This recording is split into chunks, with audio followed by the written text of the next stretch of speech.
최진봉의 시사 포커스, 성공회대 최진봉 교수와 함께합니다. 교수님 안녕하세요.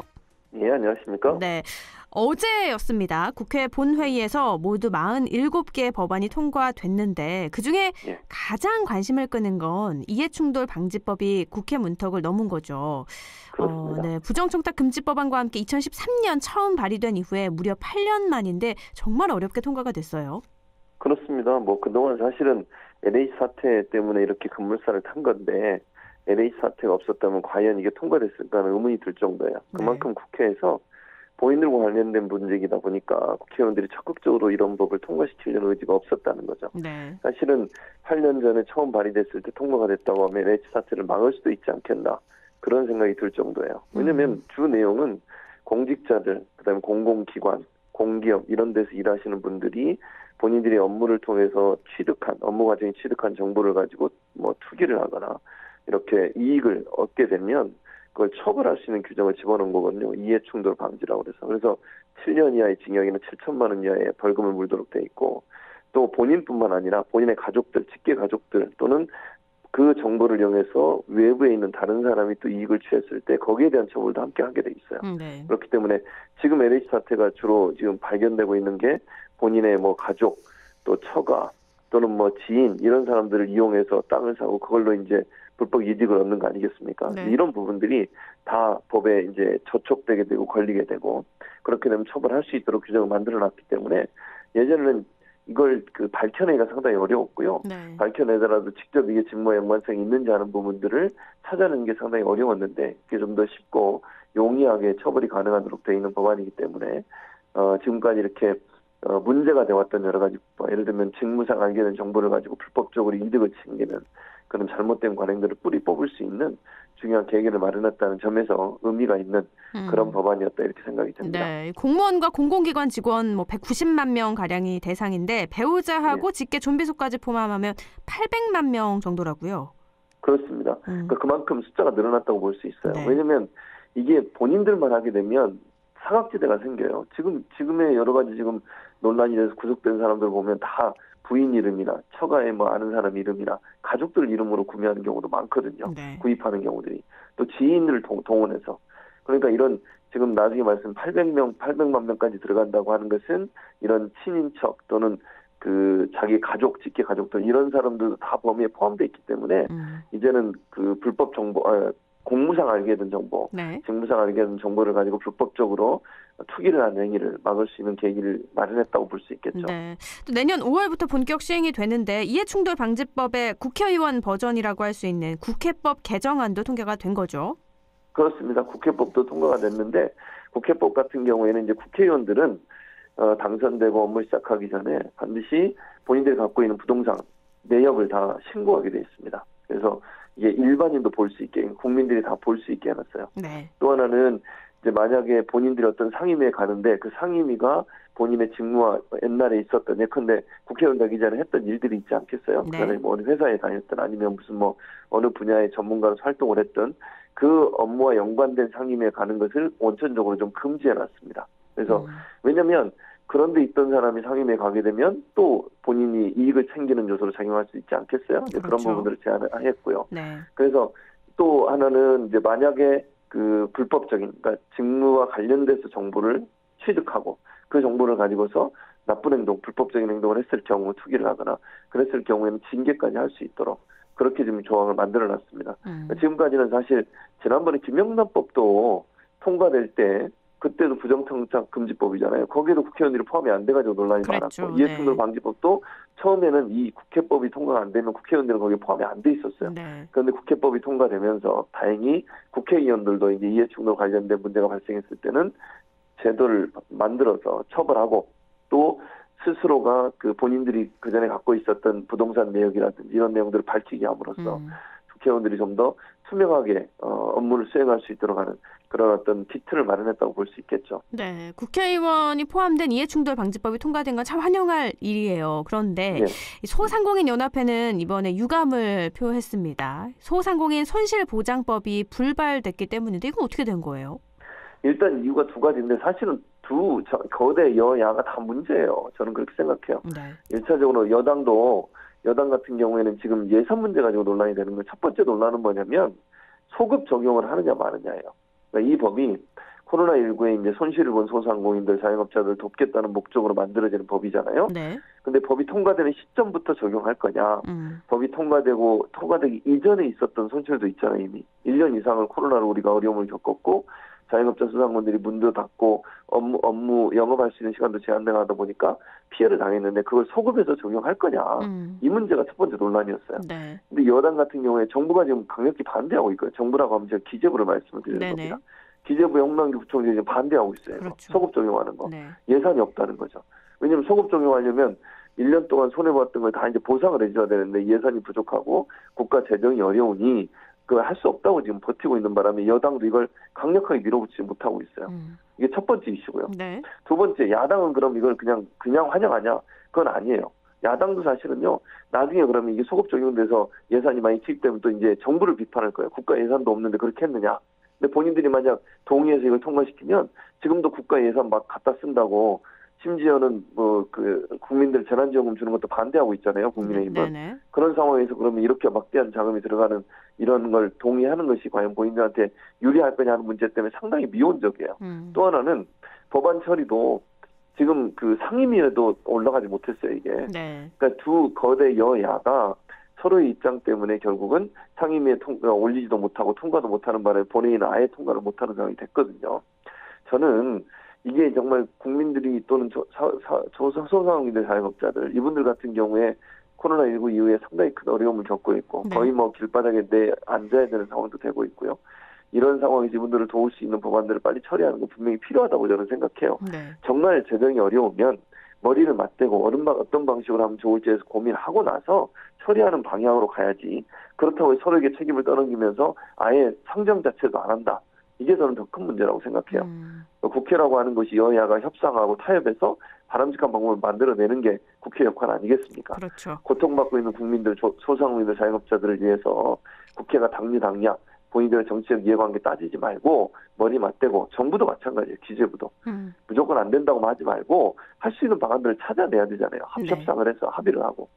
그런 과정들이 좀 빨리 좀 이루어져서 재정의 어려움을 최소한 줄이면서도 실질적인 도움이 될 수 있는 그런 어떤 조치들이 반드시 이루어진다고 생각을 합니다. 4.7 재보선 전만 해도요. 여야가 모두 손실보상법 처리 앞다퉈서 공약을 했는데 여론의 역풍이 굉장할 것 같아요. 정의당은 국회에서 농성에 들어갔죠. 그렇습니다. 그러니까 당연히 여론이 안 좋죠. 그렇게 표가 필요할 때는 그럴 때는 열심히 하겠다, 당장 하겠다 이렇게 약속해놓고 선거 끝나고 나니까 입 싹 닫고 이제는 뭐 없었던 일처럼 이렇게 얘기를 하는 거잖아요. 적극적으로 안 하고. 네. 이런 태도를 국민들이 볼 때 정치인들의 말을 신뢰감을 주겠습니까? 그러니까 정치인들이 표가 필요할 때는 구걸하듯이 그렇게 얘기하고 나중에 당선되고 나거나 선거 끝나고 나면 나몰라라는 식으로 하는 태도 국민들이 그걸 모를 줄 아십니까? 다 기억하고 있어 또 다음번에 심판할 겁니다. 이런 식으로 하는 것 자체가 정치에 대한 실망감, 국회의원들에 대한 신뢰감을 떨어뜨리는 요소가 된다는 것을 좀 국회가 잘 깨닫고 국민의 아픔을 어루만질 수 있는 그런 정치를 할 수 있도록 하는 게 좋을 거라고 생각을 합니다. 네. 또 차기 검찰총장 후보군이 드러났어요. 그런데 유력 후보로 꼽혔던 이성윤 서울중앙지검장이 추천위의 후보군에서 탈락했는데 김학의 전 법무부 차관 불법 출국 금지 사건과 관련해서 검찰의 조사를 받고 있다는 점이 영향을 미친 거겠죠?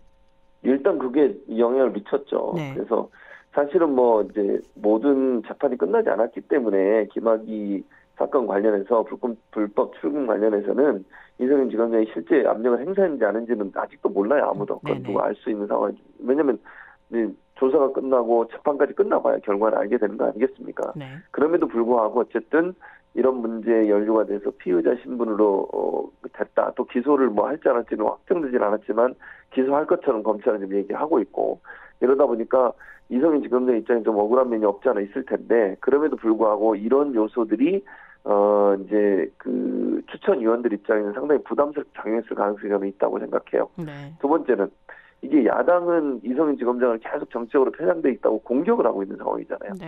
이제 임기 1년 남은 문재인 정부 입장에서 그렇게 무리를 해가면서까지 이성윤 지검장을 후보에 집어넣을까 저는 고민이 됐을 거라고 생각해요.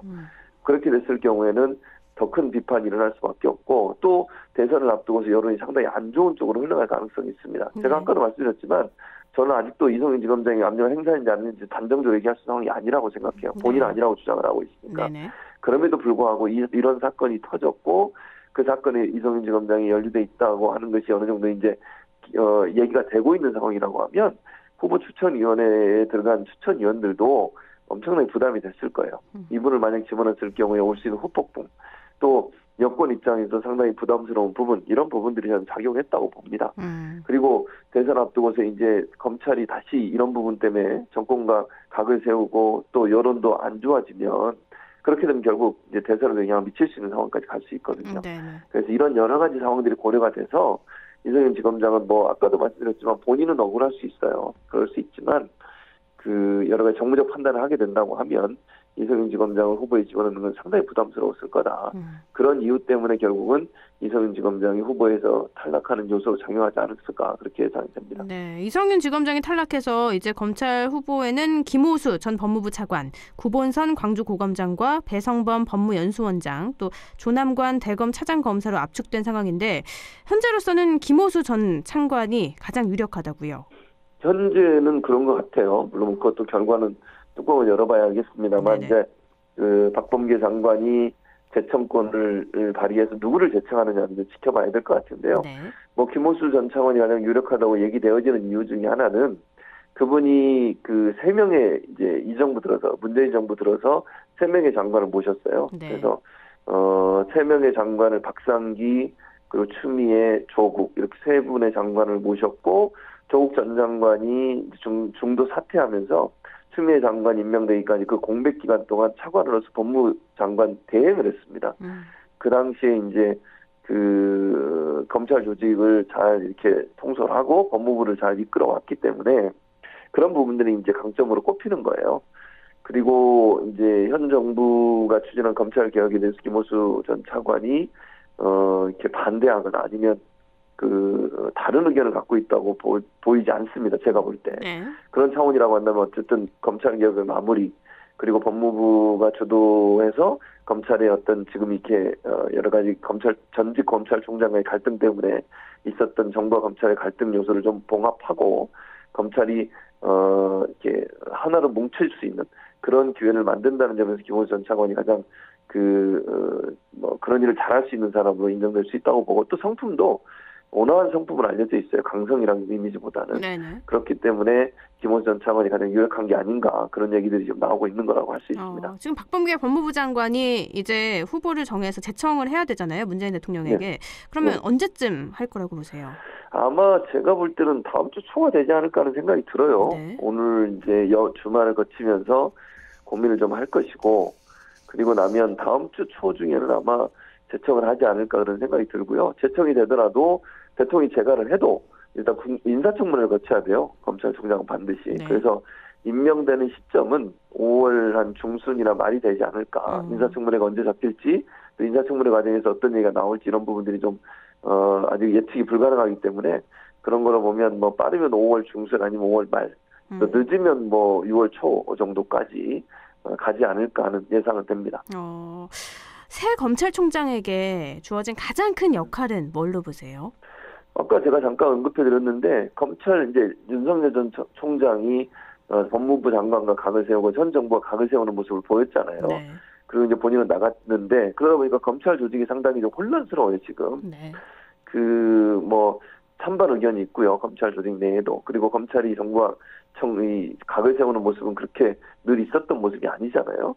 그런 상황에서 검찰 조직을 다시 추스려서 검찰이 제대로의 역할을 할 수 있도록 하고 또 이제 검찰 개혁은 이루어졌죠 법적으로. 그런데 실제적으로 실무적으로 이런 부분들이 아직은 좀 정착되지 않은 상태로 보여요. 그래서 이런 부분들을 잘 정착시키고 공수처와 검찰의 관계도 정립을 잘해서 이 새로 만들어진 검찰 개혁 이후에 검경 수사권 조정 그리고 공수처 출범 이게 좀 자리를 잡을 수 있도록 하는 역할. 즉 그게 저는 검찰 개혁의 마무리 단계라고 생각을 해요.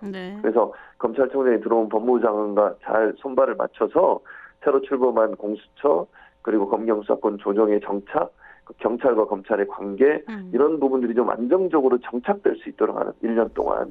그래서 좀 이게 법은 통과됐지만 실제적으로 아직까지 좀 우왕좌왕하는 이런 모습들이 좀 정리되고 네. 검찰이 제대로 역할을 할 수 있는 그런 조직으로 갈 수 있도록 만드는 역할이 중요하지 않을까 하는 생각이 듭니다. 정착이 가장 큰 임무다. 또 김부겸 국무총리 후보자 이야기를 해보면 인사청문회가 다음 달 6일부터 이틀 열리잖아요. 예. 최대 쟁점은 뭘까요? 아무래도 뭐 지금 상황에서는 좀 뭐 쟁점이 크게 없었다고 보는데 네. 최근에 이제 야당에서 나임 옵티머스 관련해서 김 후보자의 이제 자녀와 연관성을 지금 의혹을 제기하는 것 같아요. 아직 구체적인 내용이 안 나와서 네. 뭐가 있는지 잘 모르겠습니다만 그 문제가 중점적으로 청문회에서 다뤄지지 않을까 하는 생각이 듭니다. 여당이 아마 그 부분을 야당이 그 부분을 집중적으로 공략할 것 같고요. 네. 나머지 부분은 크게 문제가 될 것 같지는 않아요. 개인적인 김부겸 전 장관의 개인적인 문제 관련해서. 네. 다만 지금 야당이 보니까 그런 게 별로 없으니까 야당 입장에서는 현 정부의 실정을 집중적으로 공격하려고 하는 것 같아요. 지금 증인 신청을 해놓은 걸 보면 대체적으로 현 정부의 비판적 입장을 보였던 다양한 인사들을 증인으로 신청해놨거든요. 네. 이게 김부겸 전 장관 지금 후보죠. 국무총리 후보자의 개인 비리나 개인 어떤 문제가 아니라 현 정부의 실정을 부각시키려는 의도를 갖고 있는 것 같아요. 청문회를 통해서. 네. 그러니까 이게 타겟 자체가 김부겸 총리 후보자가 아니라 현 정부에 대한 어떤 실정을 어쨌든 청문회 하게 되면 사람들한테 이제 언론에 보도가 되니까 그걸 부각시켜서 대선을 앞두고 현 정부가 잘못하고 있는 부분들을 좀 부각시키는 그런 기회로 삼으려고 하는 게 아닌가 그렇게 좀 예상은 됩니다. 그 참고인으로요. 김경률 회계사 또 진중권 전 동양대 교수를 참고인으로 채택을 했어요. 예. 이건 왜죠? 그것도 저는 같은 맥락이라고 생각해요. 네네. 그러니까 김경률 회계사 같은 경우 물론 뭐 김경률 회사가 나임 옵티머스 관련된 얘기를 할 수도 있다고 봅니다. 네네. 그래서 만약에 김부겸 지금 총리 후보자의 자녀가 연관이 돼 있다면 그 부분도 얘기할 수 있지만 전체적으로 이분들이 이제 조국 흑사라고 하는 책을 쓴 분들이잖아요. 공동 그 저자죠. 멤버들이기 네. 때문에 현 네. 정부에 대한 어떤 부정이 이런 부분들을 부각시키는 그런 발언들을 할 가능성이 있고 네. 제가 볼 때는 질문도 그런 질문들을 많이 할 거예요. 이 국민의힘 국회의원들이 네. 현 정부의 정책에서 어떻게 생각하냐. 또 김부겸 지금 총리 후보자 행안부 장관 했잖아요. 네. 그 과정에서 어떤 일을 했는데 이게 제대로 됐느냐. 이런 쪽으로 초점이 맞춰질 가능성이 있다. 저는 그 개인 비리나 이런 보통 이 청문회는 그런 걸 많이 이제 질문하고 그걸 통해서 낭만을 시키는데 네. 제가 이번에 청문회를 예상컨대 그런 내용보다는 네. 현 정부의 어떤 실정이라는 부분에 초점을 맞추고서 네. 공략하기 위해서 이런 진중권 전 교수나 아니면 이제 김경률 회계사를 참고인으로 부른 게 아닌가. 이분들이 이제 대표적으로 조국 흑서 쓰면서 현 정부가 각을 세우는 인사들이잖아요. 네네. 어느 정도 인지도가 있는 이런 분들을 이렇게 참고인으로 부른 것도 뭐 결국은 현 정부의 어떤 잘못된 부분들을 부각시키는 의도가 있지 않나는 생각이 듭니다. 근데 청문회에 출석할 의무가 있는 건 아니죠, 참고인이? 없어요. 네네. 그래서 김경률 회계사는 본인이 언론의 보도에 따르면 참석할 의사를 표명했다고 합니다. 네. 이건 언론의 보도입니다. 네. 근데 진중권 전 교수는 그런 표명을 아직 안 했기 때문에 실제 나올지는 좀 지켜봐야 될 거로 생각이 됩니다. 알겠습니다. 6일 날 있을 인사청문회는 그 이후에 또 이야기 나눠보도록 하죠. 말씀 고맙습니다. 예, 감사합니다. 최진봉의 시사포커스 성공회대 최진봉 교수였습니다.